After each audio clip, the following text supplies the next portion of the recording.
Good morning to all my lovely students of class 10. I am back again with my online classes, and today I am going to begin another new chapter from your book First Flight. This is the second poem of your book written by Robert Frost. You have already done another poem of Robert Frost called Dust of Snow. The name of this poem is Fire and Ice. Before I start explaining you the meaning of the poem, I want to share a few facts about this poem. The poem Fire and Ice is inspired from a book written by an Italian writer called Dante, and the book that Dante wrote was Dante's Inferno. Now, Inferno in Italian language means hell. It is believed that people who commit sins in their lifetime, those who do wrong things while they are alive, so the sinners after their death, they are taken to a place called hell, which is filled with fire. The people there have to suffer. They are also submerged in a lake of ice. So based on this, the poem Fire and Ice was written by Robert Frost. Here in the poem, both fire and ice do not stand with its literary meaning. They symbolize something else in the poem. So what do they symbolize? Here, fire, it symbolizes desire. Desire means our expectations, the things that we want, that is our desire.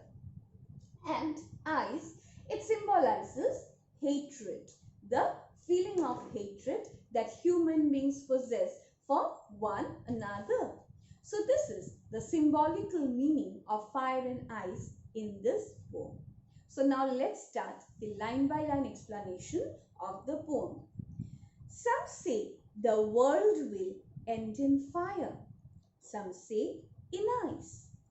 From what I have tasted of desire, I hold with those who favor fire. Now, first of all, let us just consider the scientific meaning hidden here.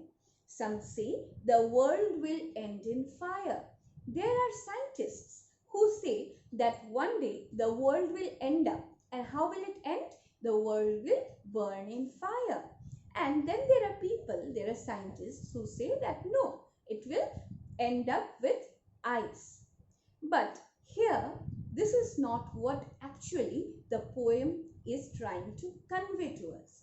Here, fire and ice, as I have said, symbolizes desire and hatred. So some say the world will end in fire. So here the poet is not giving his own opinion. He's saying about other people. He's telling us about what others think. He's not telling us about his opinion in the first two lines. He says there are people who think or who say that the world will end up in fire. And then there are people who say that the world will end in ice. From what I have tasted of desire. So what did he mean by saying what I have tasted of desire? He means to say that whatever experience he has about desire, I hold with those who favor fire.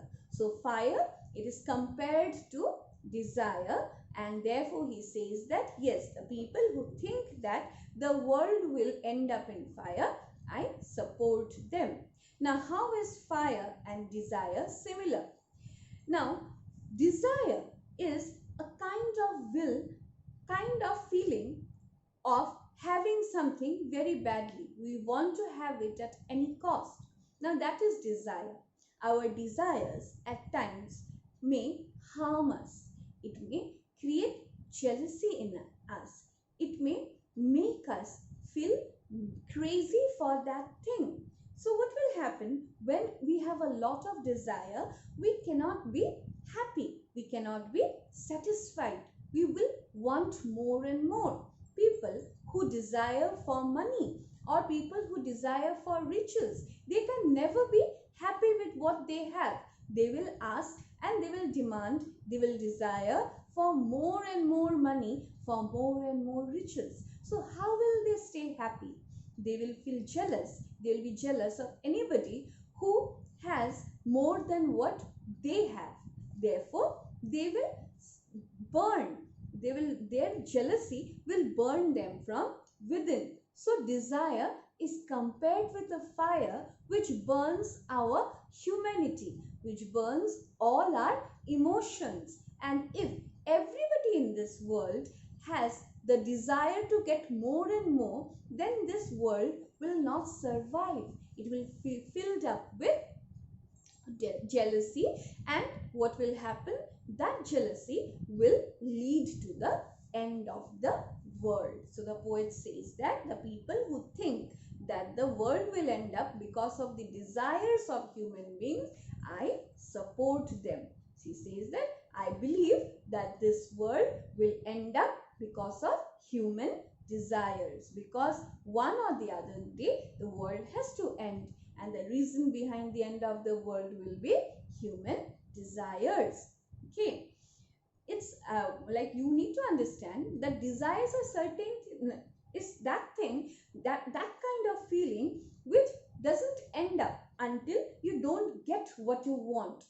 And even after you get it, what happens is you want more. You are never satisfied. Therefore, it's kind of fire which never extinguishes. It will keep on burning within you. Now come to the next answer. But if it had to perish twice. Now perish actually means die.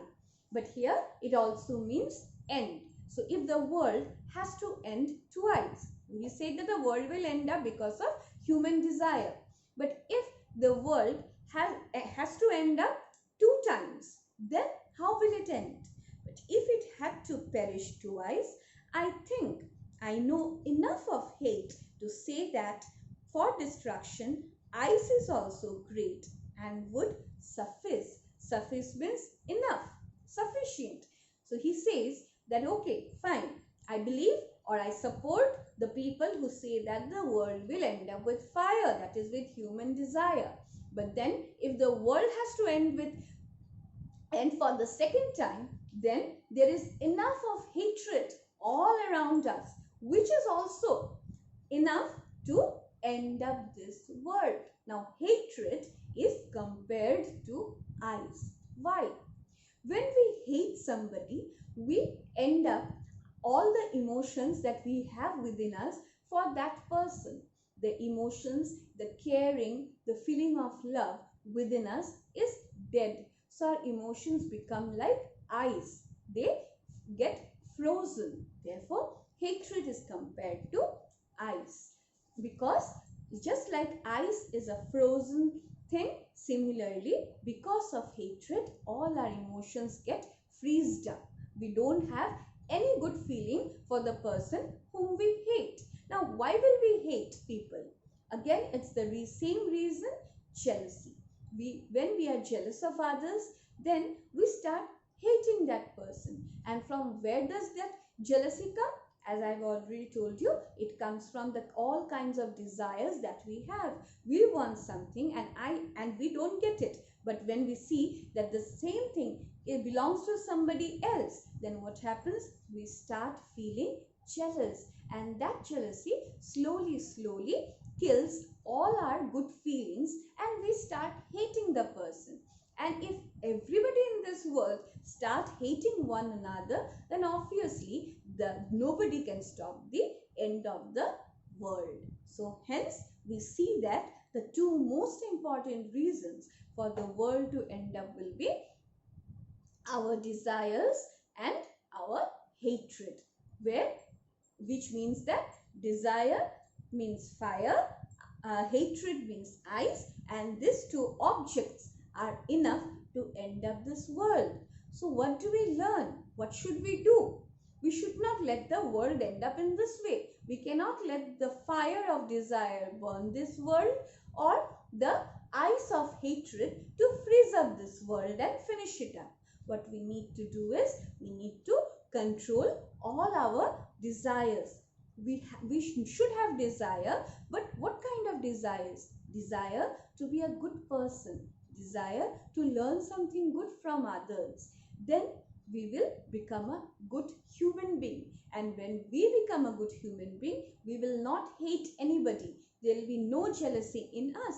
And as a result, the world will be a beautiful place to live in.